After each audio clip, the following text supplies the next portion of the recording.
कमाल का देश भारत में कमाल का प्रधानमंत्री नरेंद्र मोदी जी का कमाल का योजना आया है, जिस योजना का नाम है अग्निवीर योजना, जिसमें हमारे देश के कमाल के युवा जाएंगे और कमाल का काम करेंगे। और कमाल का काम जो है नरेंद्र मोदी जी उनसे सिर्फ और सिर्फ 4 साल के लिए करवाएंगे। तो जैसे युवाओं का 40 साल का नौकरी घटा के 4 साल के लिए कर दिया गया है, वैसे ही 5 साल का जो एक चुनाव का कार्यकाल होता है उसको भी घटा के 1 साल के लिए कर दिया जाए। सही है कि नहीं मोदी जी? अब योजना के बारे में थोड़ा सा समझ लीजिए आप लोग। हालांकि बहुत सारे जगहों पे विरोध प्रदर्शन होना शुरू हो गया है। विरोध प्रदर्शन करने से कोई फायदा नहीं है, उसके लिए हम सबको एक होना होगा। और जैसे जब जब सरकारी कंपनियां बिकती है उस समय सरकारी कंपनियों को पहले बचाना होगा। धीरे धीरे इन लोगों ने पहले सरकारी कंपनियों को बेचा, फिर देखा इन लोगों ने कि युवा तो कुछ कर ही नहीं रहे हैं, फिर उसके बाद से आर्मी को प्राइवेट करने के रास्ते पे ढकेल दिया। धीरे धीरे जो है आर्मी में जो है वो 4 साल की बहाली जो होगी ना वो किसी एजेंसी के थ्रू होगी, और उसके बाद से वो एजेंसी जो है 1-1 साल के अंदर जो है आपको रखेगा और निकालेगा। जैसे आज के समय में आप चले जाइए गृह मंत्रालय में, रक्षा मंत्रालय में, प्रधानमंत्री कार्यालय यानी पीएमओ में, वहां पे 50% से ज्यादा कर्मचारी जो है वो प्राइवेट है, प्राइवेट 11 महीना के कॉन्ट्रैक्ट पे। और इसीलिए वहां से सबसे ज्यादा डेटा लीक होने का खतरा बना रहता है, क्योंकि 1 साल के बाद काम करने के बाद वो आदमी जो है नौकरी से जब उसको हटा दिया जाता है तो फिर वो क्या करेगा। देखिए यहां पे क्या है, अग्निपथ भर्ती योजना के तहत युवा 4 साल की अवधि के लिए सेना में शामिल होंगे और देश की सेवा करेंगे। 4 साल के बाद क्या करेंगे मोदी जी, जरा हमें बता दीजिए। 25% जवानों को 4 साल बाद पूर्ण अवधि भर्ती होगी। हालांकि यह तभी संभव है जब उस समय सेना की भर्तियां निकली रहेगी, और सेना की भर्तियां जो है पिछले 4-5 साल से तो आपने बंद करके रखा है। एक फिल्म आया था रॉडी राठौर, उसमें कहा जाता था कि मैं जो बोलता हूं वो मैं करता हूं, और जो मैं नहीं बोलता हूं वो डेफिनेटली करता हूं। यहां पे थोड़ा सा अलग है, जो मैं बोलता हूं वो मैं नहीं करता हूं, और जो मैं नहीं बोलता हूं वो डेफिनेटली करता हूं। ये मोदी जी का नियम है। 4 साल के अंत में 75% सैनिकों को ड्यूटी से मुक्त कर दिया जाएगा। आगे के रोजगार के अवसर उन्हें दिए जाएंगे। कई निगम ऐसे प्रशिक्षित और अनुशासित युवाओं के लिए नौकरी आरक्षित करने में भी रुचि लेंगे। वो उन पर निर्भर करता है कि लेंगे कि नहीं लेंगे, जिन्होंने देश की सेवा की है। चलिए आगे आते हैं और इस योजना के बारे में और अच्छे ढंग से समझते हैं। आवेदक का उम्र जो है वो 17 साल से 21 साल होगा। मतलब जिस समय जवानी जो है खपाई जाती है अपना भविष्य बनाने के लिए, उस समय भविष्य बर्बाद किया जाएगा। सपोज 21 साल के उम्र में कोई चला गया और 25 साल के उम्र में रिटायर हो गया, उसके बाद से क्या करेगा मोदी जी, आप बताइए। आप तो अपनी पत्नी को छोड़ के हिमालय पे चले गए, लेकिन वो युवा क्या करेगा, जरा आप ही बता दीजिए। बुरा नहीं, लेकिन देश के युवाओं का भविष्य आप बर्बाद कर रहे हैं और आपकी सरकार जो है बर्बाद कर रही है। हालांकि कुछ मुद्दे पे सरकार सही है, लेकिन बेरोजगारी के मुद्दे पे सरकार 100% फ्लॉप है, 100%। उम्मीदवारों का नामांकन सेवा अधिनियम के तहत 4 साल के सेवा काल के लिए होगा। चयन प्रक्रिया में कोई बदलाव नहीं होगा। मतलब 4 साल के लिए, मतलब 4 साल 1 महीना नहीं होगा। मेरिट और 4 साल के सेवा काल के दौरान किए प्रदर्शन के आधार पर केंद्रीयकृत और पारदर्शी मूल्यांकन होगा। 100% उम्मीदवार वॉलंटियर के तौर पर रेगुलर कैडर के लिए आवेदन कर सकते हैं, लेकिन आवेदन तभी कर सकते हैं जब वैकेंसी आएगा। चलिए ठीक है, आर्थिक पैकेज के बारे में थोड़ा सा समझ लेते हैं। अग्निपथ योजना युवाओं के लिए सशस्त्र बलों से जुड़कर देश का सेवा करने का एक बहुत बड़ा मौका है। आर्थिक पैकेज क्या होगा?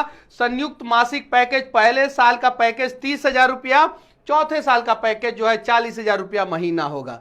आर्मी की बहाली के लिए तैयारी करने वाले बच्चे जो है इतना काबिल होते हैं मोदी जी कि वो पहले महीना में भी अगर कहीं दूसरे जगह ट्राई करेंगे तो 50,000 रुपया कमा सकते हैं।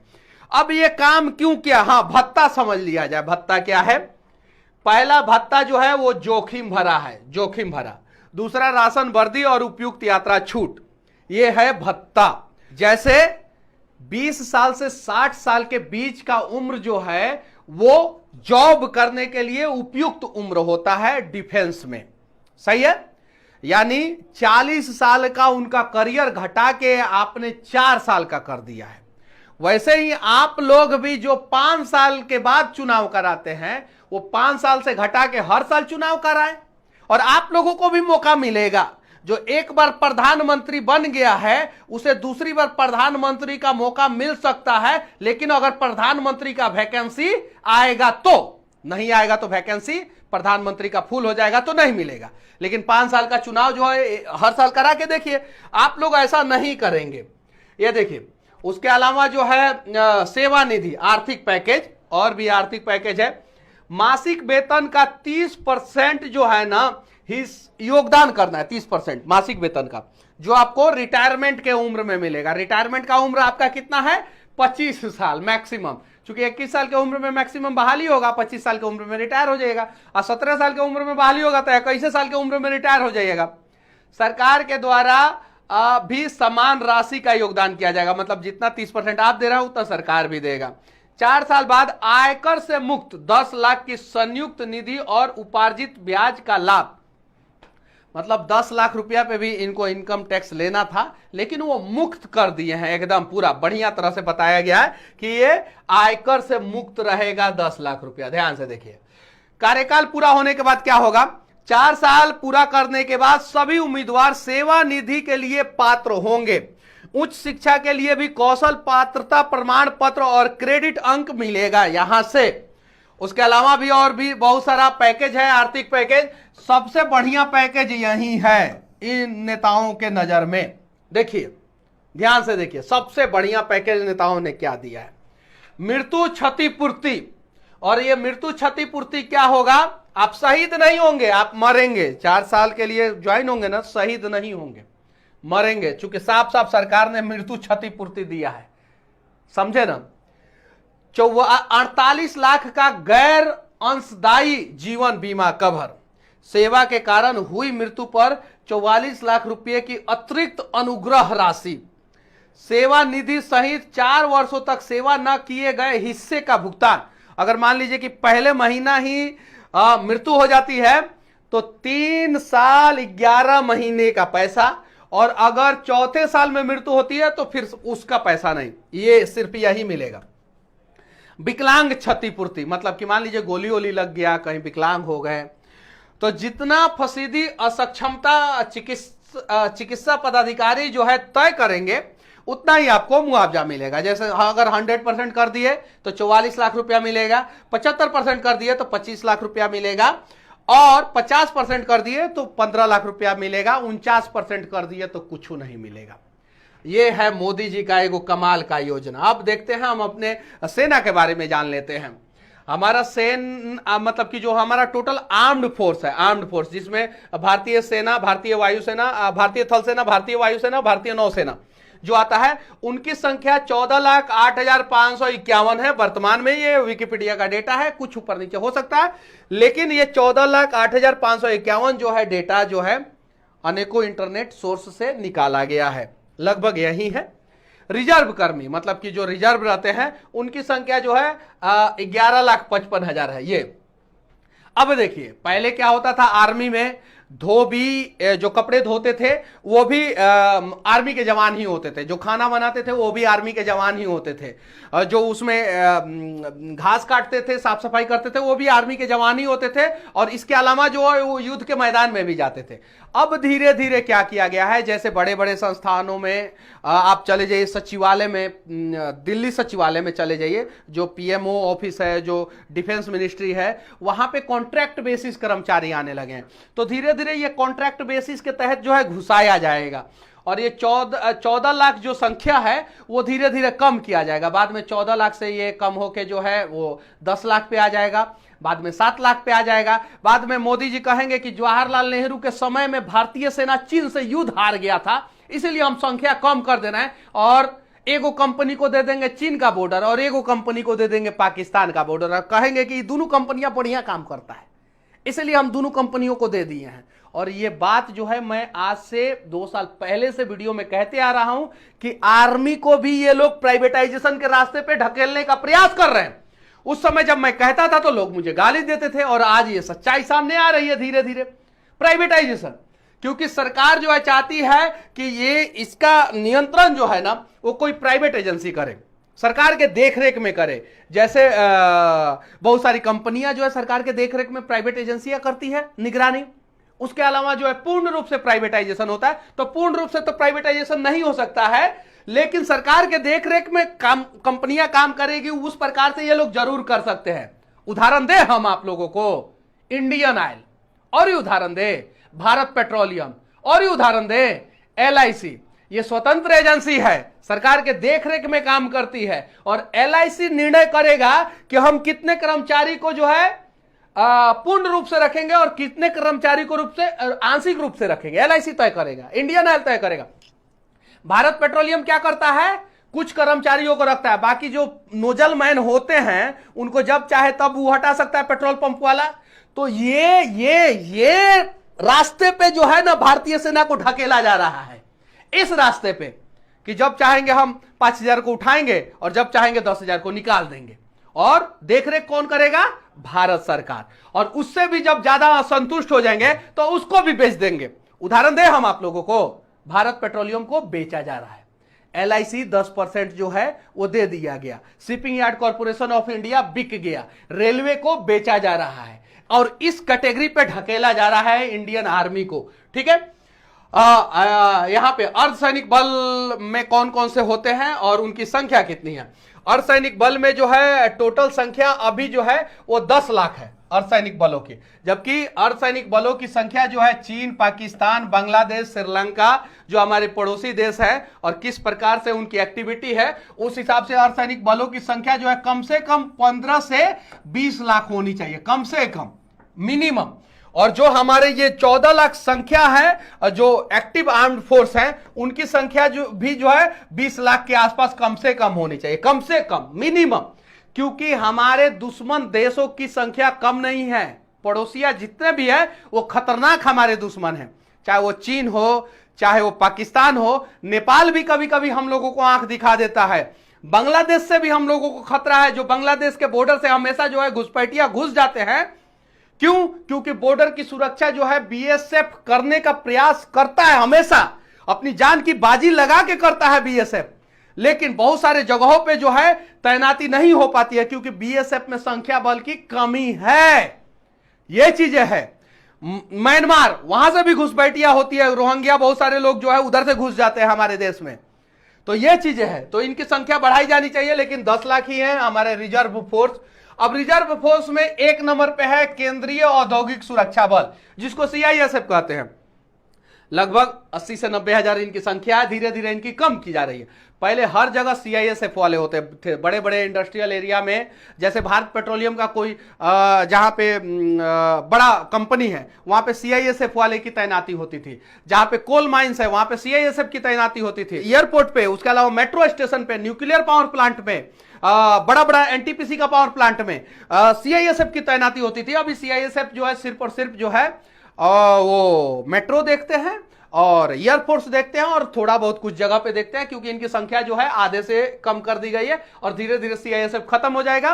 वहां पे सिक्योरिटी गार्ड ले लेंगे और सिक्योरिटी गार्ड किनका रहेगा सबको पता है, राज्यसभा का सदस्य बन जाते हैं लोग। लेकिन हालांकि ये गलत है। भारतीय तटरक्षक, इनकी भी संख्या कम की जा रही है। सीमा सुरक्षा बल BSF, इनकी भी संख्या कम की जा रही है। सशस्त्र सीमा बल SSB जो नेपाल बॉर्डर पे सशस्त्र सीमा बल खड़ा रहता है, और BSF जो है वो बांग्लादेश और पाकिस्तान के बॉर्डर पे खड़ा रहता है। भारत तिब्बत सीमा पुलिस यानी ITBP, ये चीन के बॉर्डर पे, तिब्बत के बॉर्डर पे जो है खड़ा रहता है। केंद्रीय रिजर्व पुलिस बल यानी सीआरपीएफ। अब इसमें सीआरपीएफ में समझिए, सीआरपीएफ में पहले से ही सरकार बोल के रखा है कि हम जो है कुछ वॉलंटियर को लेके जाएंगे सीआरपीएफ में, कुछ प्राइवेट वॉलंटियर को कॉन्ट्रैक्ट बेसिस पे लेके जाएंगे। कैसे? जैसे थानों में जो लोग आ रहे हैं डेटा एंट्री, डेटा ऑपरेटर के रूप में काम कर रहे हैं, वैसे सीआईएसएफ में लेके जाएंगे। सरकार पहले से ही बोल के रखा है। अभी देश में बवाल विवाद चल रहा है, नुपुर शर्मा, वो बढ़िया मौका था सरकार को ये सब घोषणा करने के लिए। क्यों? क्योंकि सबको पता था कि मीडिया जो है उधर फोकस किया है, देश में कुछ होगा नहीं, हम घोषणा कर दिए। राष्ट्रीय सुरक्षा गार्ड आरआर, ठीक है, रेलवे सुरक्षा बल, राष्ट्रीय राइफल, असम राइफल, पुलिस अनुसंधान एवं विकास ब्यूरो, ये सारा जो है पैरामिलिट्री फोर्सेस होता है। उसके अलावा भी बहुत सारा पैरामिलिट्री फोर्सेस होता है, जैसे एनएसजी कमांडो जो होते हैं वो पैरामिलिट्री फोर्सेस से ही जाते हैं, वो भी पैरामिलिट्री फोर्सेस का ही एक अंग होता है।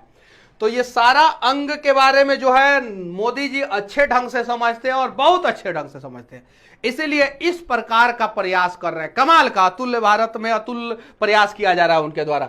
देखिए इंडियन एयरफोर्स है, इनकी संख्या जो है एक्टिव मतलब जो है उनकी संख्या जो है 1,70,576 है।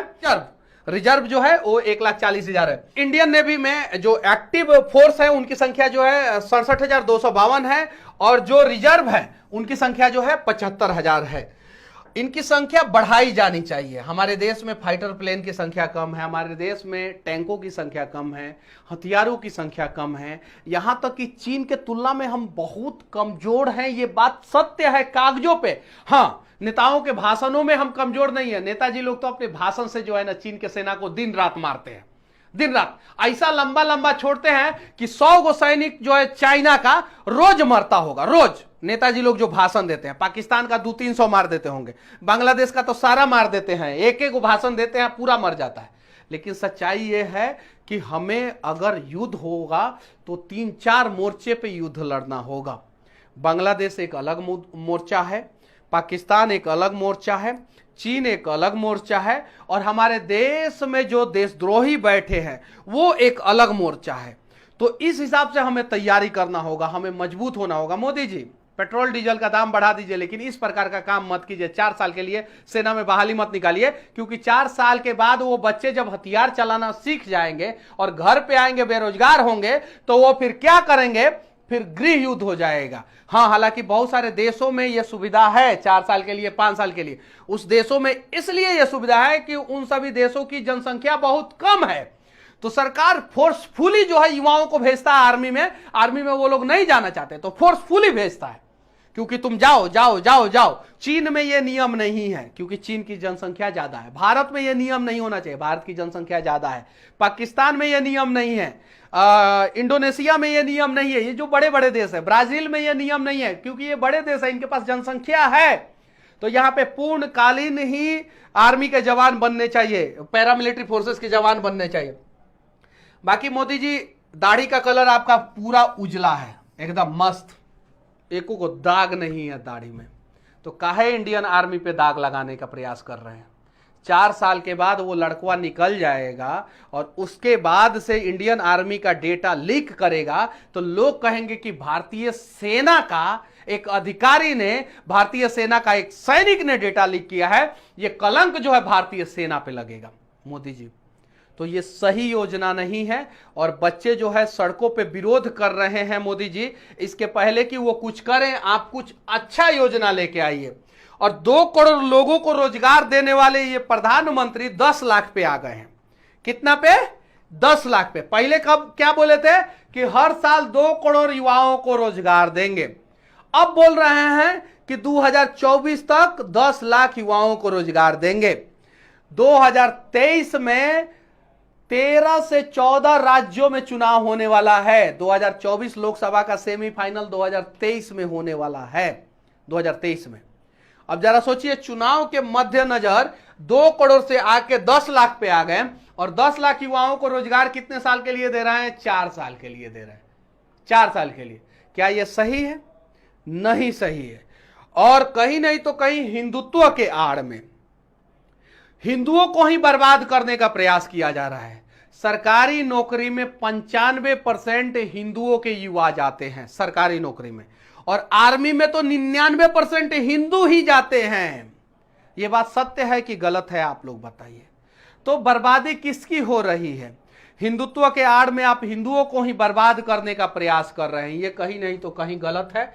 और जो अग्निवीर योजना है, नाम पता नहीं कहां से ढूंढ के लाते हैं ये, मतलब कि अब इनको क्या बोला जाए समझ में नहीं आ रहा। एकदम वीआईपी नाम, पूरा रिसर्च होता है नाम पे, और उस नाम के तहत जो है इस प्रकार का योजना लॉन्च करते हैं। कहीं नहीं तो कहीं गलत है।